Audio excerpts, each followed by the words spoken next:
Sandcastles of the Sea by Rick Langdon, illustrated by Donna Larson.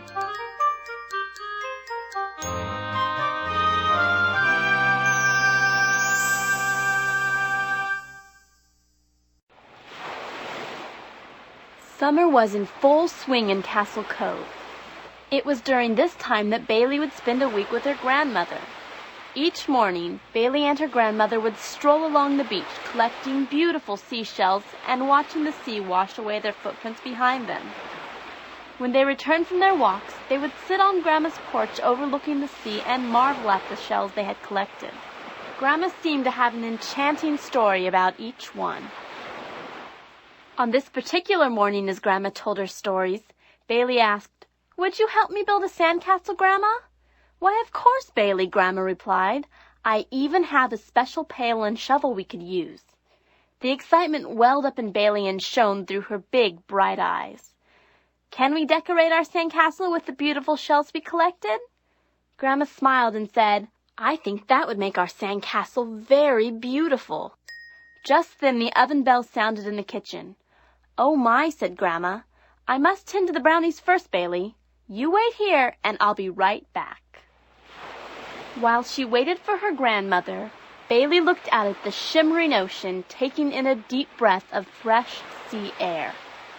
Her eyes began to sparkle as she envisioned a grand sandcastle, decorated with the colorful shells she had collected that morning. Bailey couldn't wait another minute. "I'll start the sandcastle and Grandma can help me finish it," she thought to herself. As Bailey ran toward the steps, she scooped up the pail and shovel, and down the path she went. Bailey ran along the beach, kicking up sand behind her. She stopped just beyond the water's reach and thought to herself, "This looks like the perfect place to build a sandcastle." As she began digging, Bailey heard her grandmother call to her from the porch. "Bailey, would you like a warm brownie and a glass of milk before starting the sandcastle?" "No, thank you, Grandma," Bailey replied. "Let's build our sandcastle now." "Well, Bailey, I'm rather tired from our walk this morning. I think I'll just sit here and watch you for a while." Bailey had returned to her digging when suddenly she heard barking behind her. The neighbors' dogs had come to play. "Hi, fellas," Bailey said as she picked up a piece of driftwood near her. "Fetch," she yelled as she threw the driftwood into the sea. The dogs chased the driftwood, splashing and frolicking in the water. Bailey smiled as she watched them. The dogs dropped the driftwood at Bailey's feet. She picked it up and threw it again. This time, however, it sailed past the mound of sand Bailey had created. The dogs ignored the driftwood and pounced on the mound of sand. They began digging furiously, sending clouds of sand flying everywhere. "Stop!" Bailey screamed in horror. "You'll ruin my sandcastle!" Bailey ran toward the dogs, but the air was so thick with sand she couldn't get near them. Finally, the air cleared and the sand settled back onto the beach. Bailey slowly walked toward the huge mound of sand created by the dogs. She cast a desperate glance in Grandma's direction, but to no avail. Grandma had slept through the entire ordeal.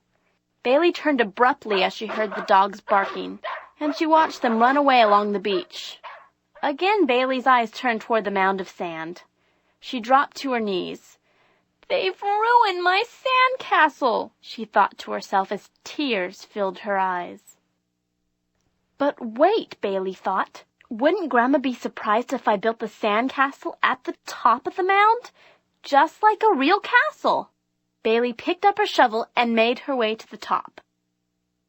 Bailey had just reached the top of the mound when she saw a streak of gray and white. Swoosh, then swoosh again. Before Bailey could utter a word, there were seagulls all around her. "Wow, there are hundreds of them," Bailey exclaimed. "What are they doing?" she asked aloud. "Hey, I was going to build my sandcastle here," she yelled to the seagulls. They paid no attention to Bailey's yelling, as with smooth, graceful passes they began shaping what appeared to be the top of a sandcastle. Bailey felt as if she were sinking as the walls of sand around her grew higher and higher. The walls towered over Bailey's head. Everything became very quiet as the sounds of the seagulls faded away. Bailey looked around for a way out. Suddenly, she heard a peck, peck, peck. "Who's there?" she asked. A beak poked through the sand and pecked away a hole in the castle wall, allowing a beam of light to shine through. As the pecking continued, more beams of light appeared. Bailey could not understand what was happening. Bailey peeked through one of the holes, only to see several sandpipers coming toward her. "What's going on here?" she demanded. Several beaks poked through the sand in front of her. As Bailey watched, the sand seemed to melt away, creating an opening barely large enough for her to crawl through. As Bailey crawled through the hole, she saw the sandpipers scatter and run away. She stood up and watched them, shaking her head. "Crazy birds," she thought to herself. She turned toward her mound of sand and let out a yelp. "Oh my!" she exclaimed. "It's a sandcastle! A beautiful sandcastle! But how? Could the birds really have done this? Oh, it's so beautiful!" As Bailey stared at the castle with awe, she heard a noise from inside. Now what could that be, she wondered as she leaned toward the castle. There it was again. It sounds like laughter. Bailey approached cautiously. She began walking around the castle slowly, trying to find the source of the noise. As Bailey made her way around the sandcastle, she became smaller and smaller and smaller. Upon approaching the front of the castle, Bailey noticed movement in the doorway. She looked, then looked again, rubbing her eyes to make sure she wasn't seeing things. "Hello, Bailey. I am Bascom. Won't you please come in?" Bailey was speechless. There in the doorway between two lobster guards was a very distinguished-looking sea turtle. As Bailey walked through the castle entrance, she was amazed at the incredible decorations around her. And her dress! She was wearing a beautiful dress. She twirled around for Bascom to see. My dress! Isn't it beautiful? And look at my wreath!" Bailey exclaimed. "I feel just like a princess." "And so you should, Bailey," Bascom replied, "for it was you who created all of this. You are the princess of the castle."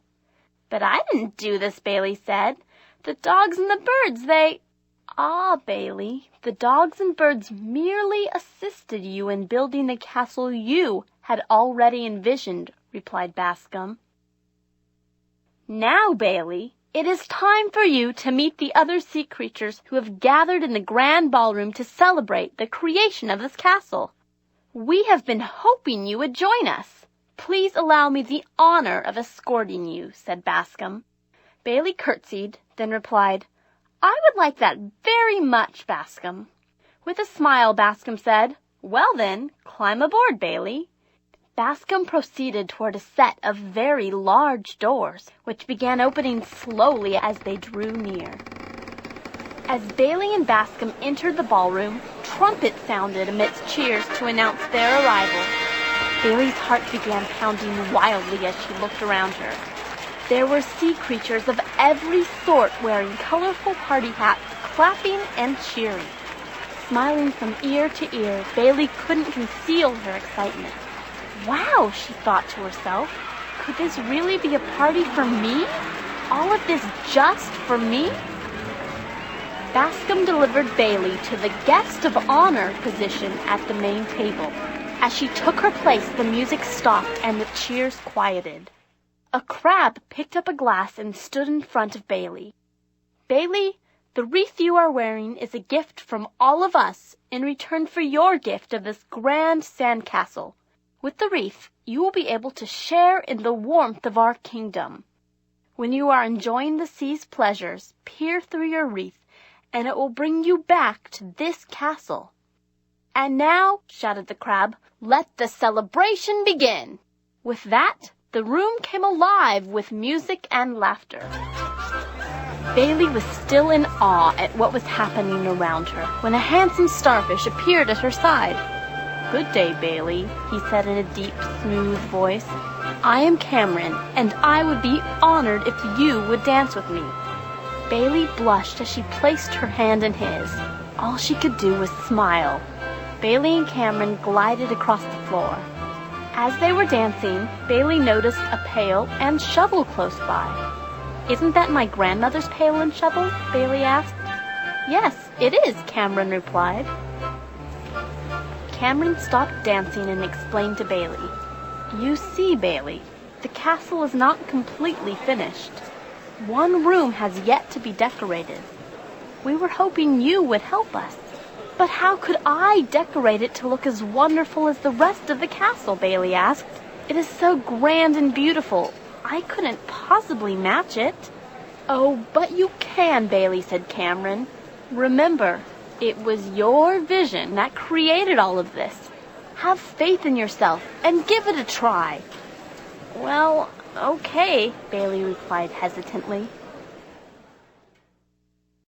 Cameron led Bailey to a door and opened it, revealing a big room with 4 bland walls.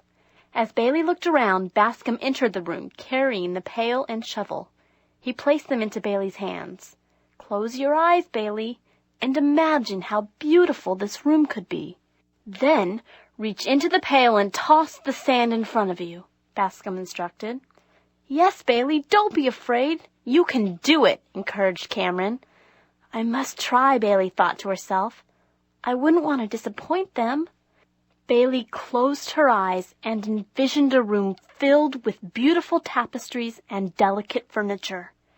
She reached into the pail, and with all her strength, she threw the sand. Slowly, Bailey opened her eyes and looked around the room. She could not believe she had actually created something so beautiful. Finally, she began to realize this really was her sandcastle. As she examined the colorful decorations, she heard a thunderous crash outside. Bailey rushed to the window. As she looked through the window, she could see the white foam and mist coming from the waves. Suddenly, there was another loud crash as the waves began reaching the sandcastle. Fear and panic gripped Bailey's heart. She began screaming, "The waves! The waves! They will destroy the sandcastle! We must do something!